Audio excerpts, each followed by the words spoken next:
Mol-u davlatingiz oshmayaptimi? Mol-u davlatingizda oshishligida bir muammo bo'lyaptimi? Kasb-koringizda, tijoratingiz yurishmayaptimi? Qiyinchilikdamisiz?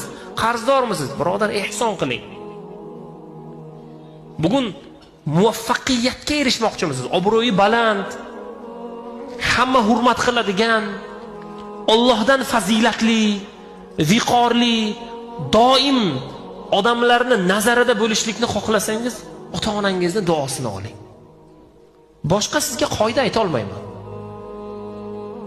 Internet tarmoqlarida ba'zi bir odamlar chiqib mauiza qilayotganday, unday qiling, o'zingizni yaxshi ko'ring, o'zingizni o'ylang, o'zingiz uchun yashang, o'zingizni seving, unday deya olmayman. Chunki bu xato. Men bir narsa ayta olaman.